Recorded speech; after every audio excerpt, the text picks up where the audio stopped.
ಒಬ್ಬ ವ್ಯಕ್ತಿ ಸತ್ತರೂ ಅವನ ಕನಸುಗಳು ಜೀವಂತವಾಗಿರುತ್ತವೆ. ಕನ್ನಡಿಗರ ಹೃದಯದಲ್ಲಿ ಸದಾ ಜೀವಂತವಾಗಿರುವ ಹೆಸರು ಶಂಕರ್ ನಾಗ್. ಅವರು ಕೇವಲ ನಟರಲ್ಲ, ನಿರ್ದೇಶಕ, ಕನಸುಗಾರ.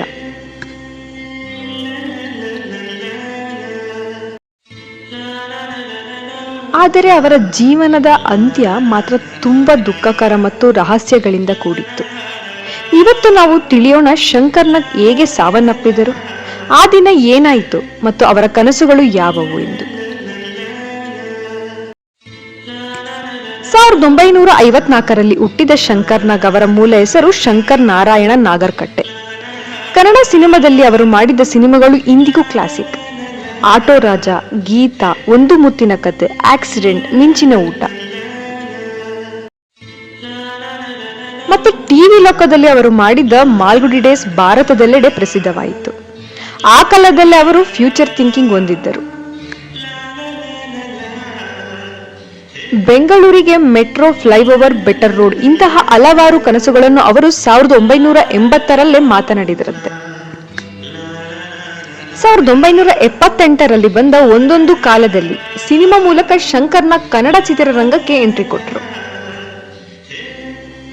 ಮೊದಲ ಸಿನಿಮಾದಲ್ಲೇ ಜನರು ಶಾಕ್ ಆಗ್ಬಿಟ್ರು. ಯಾಕೆಂದ್ರೆ ಅವರು natural acting, powerful dialogue delivery, different style ಅವರನ್ನು ಬೇರೆ ಲೆವೆಲ್ಗೆ ತೆಗೆದುಕೊಂಡು ಹೋಯಿತು.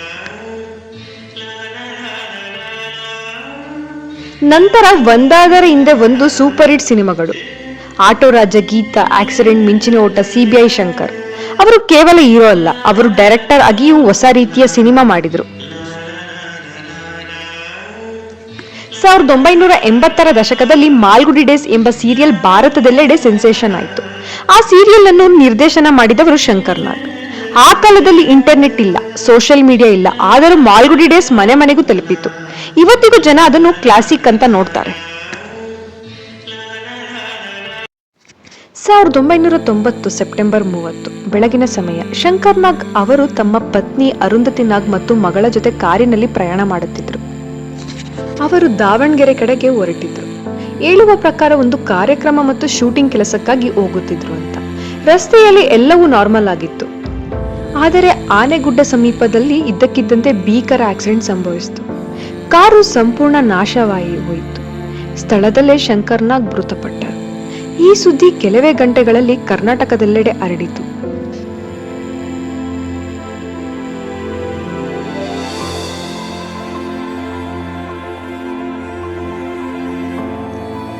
ಅಧಿಕೃತ ಮಾಹಿತಿ ಪ್ರಕಾರ ಕಾರಿನ ವೇಗ ಜಾಸ್ತಿ ಇತ್ತು, ರಸ್ತೆ ಡೇಂಜರಸ್ ಆಗಿತ್ತು, ಡ್ರೈವರ್ ಕಂಟ್ರೋಲ್ ತಪ್ಪಿತು ಎಂದು ಹೇಳಲಾಗುತ್ತದೆ.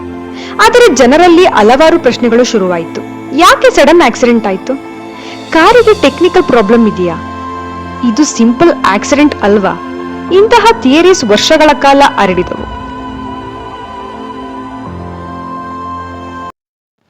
ಆದರೆ ಇವತ್ತಿಗೂ ಯಾವುದೇ ಪ್ರೂಫ್ ಸಿಕ್ಕಿಲ್ಲ. ಹೀಗಾಗಿ ಅಫಿಷಿಯಲ್ ಆಗಿ ಇದು ರೋಡ್ ಆಕ್ಸಿಡೆಂಟ್ ಎಂದು ಪರಿಗಣಿಸಲಾಗುತ್ತದೆ. ಶಂಕರ್ ನಾಗ್ ಅವರ ಸಾವಿನ ಸುದ್ದಿ ಕೇಳಿ ಚಿತ್ರಮಂದಿರಗಳು ದುಃಖದ ವಾತಾವರಣದಲ್ಲಿ ಆವರಿಸಿತು. ಕರ್ನಾಟಕವೇ ಬೆಚ್ಚಿ ಬಿದ್ದಿತ್ತು. ಅಭಿಮಾನಿಗಳು ಕಣ್ಣಲ್ಲಿ ಕಣ್ಣೀರು ತುಂಬಿ ಹೋಗಿತ್ತು. ಅವರ ಅಂತಿಮ ದರ್ಶನಕ್ಕೆ ಲಕ್ಷಾಂತರ ಜನರು ಸೇರಿದ್ದರು. ಜನ ಹೇಳುತ್ತಿದ್ದರು, ಇಷ್ಟೊಂದು ಟ್ಯಾಲೆಂಟ್ ಇರುವ ವ್ಯಕ್ತಿ ಇಷ್ಟು ಬೇಗ ಹೋಗಬಾರ್ದಿತ್ತು ಅಂತ. ಅವರ ಸಾವಿನ ನಂತರ ಅರುಂಧತಿ ನಾಗ್ ತುಂಬಾ ಕಷ್ಟಗಳನ್ನು ಎದುರಿಸಿದ್ರು. ಆದರೆ ಅವರು ಸ್ಟ್ರಾಂಗ್ ಆಗಿ ನಿಂತರು. ನಂತರ ಅವರು ಥಿಯೇಟರ್ ಮತ್ತು ಕಲ್ಚರ್ ಕ್ಷೇತ್ರದಲ್ಲಿ ದೊಡ್ಡ ಕೆಲಸ ಮಾಡಿದರು. ಇವತ್ತಿಗೂ ಶಂಕರ್ ನಾಗ್ ಅವರ ನೆನಪು ಉಳಿಸಿಕೊಂಡಿದ್ದಾರೆ. ಕೆಲವರು ಬದುಕು ಮುಗಿಸುತ್ತಾರೆ, ಆದರೆ ಲೆಜೆಂಡ್ ಆಗಿ ಉಳಿಯುತ್ತಾರೆ.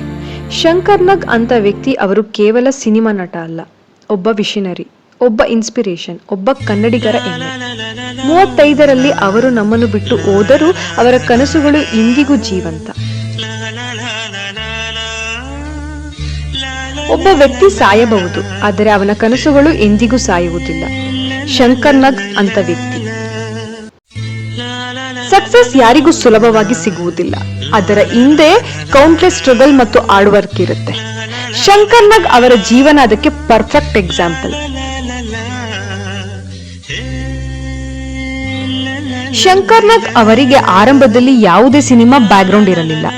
ಅವರು ಥಿಯೇಟರ್ನಲ್ಲಿ ಸಣ್ಣ ಸಣ್ಣ ಪಾತ್ರಗಳಿಂದ ಕೆರಿಯರ್ ಶುರು ಮಾಡಿದ್ರು. ಅನೇಕ ದಿನಗಳು ಹಣದ ಸಮಸ್ಯೆ, ಅವಕಾಶಗಳ ಕೊರತೆ, ಸ್ಟ್ರಗಲ್ ಲೈಫ್ ಎಲ್ಲವನ್ನೂ ಎದುರಿಸಿದ್ರು. ಆದರೂ ಅವರು ಒಂದನ್ನು ಬಿಡಲಿಲ್ಲ, ಏನೆಂದರೆ ಅವರ ಪ್ಯಾಷನ್. ಅವರ ಜೊತೆ ಕೆಲಸ ಮಾಡಿದವರು ಹೇಳುವ ಪ್ರಕಾರ ಶಂಕರ್ನಾಗ್ ಅವರು ತುಂಬಾ ಡಿಸಿಪ್ಲಿನ್ಡ್ ಆಗಿದ್ರು. ಅವರು ಬೆಳಗ್ಗೆ ಬೇಗ ಎದ್ದು ಕೆಲಸ ಮಾಡ್ತಾ ಇದ್ರು, ರಾತ್ರಿ ತಡವಾದ್ರೂ ಪ್ಲಾನಿಂಗ್ ಮುಗಿಸೇ ಮಲಗ್ತಾ ಇದ್ರು. ಶೂಟಿಂಗ್ ಡೀಟೇಲ್ಸ್ ಪರ್ಸನಲಿ ಅವರೇ ಚೆಕ್ ಮಾಡ್ತಾ ಇದ್ರು ಅಂತ. ಒಂದು ಸೀನ್ ಪರ್ಫೆಕ್ಟ್ ಆಗುವವರೆಗೂ ಮತ್ತೆ ಮತ್ತೆ ಟೇಕ್ ಮಾಡಿಸ್ತಾ ಇದ್ರು ಅಂತ ಹೇಳಲಾಗುತ್ತದೆ. ಬಹುತೇಕ ಆಕ್ಟರ್ಸ್ ಆಕ್ಟಿಂಗ್ ಮಾತ್ರ ಮಾಡ್ತಾ ಇದ್ರು, ಆದ್ರೆ Shankar Nag acting, direction, screenplay, edit ideas, production planning ಎಲ್ಲಾದ್ರಲ್ಲೂ ಇನ್ವಾಲ್ವ್ ಆಗ್ತಾ ಇದ್ರು. ಅವರು ಸಿನಿಮಾ ಅನ್ನು ಜಾಬ್ ಅಂತ ನೋಡ್ಲಿಲ್ಲ, ಅವರ ಪ್ಯಾಷನ್ ಅಂತ ನೋಡಿದ್ರು.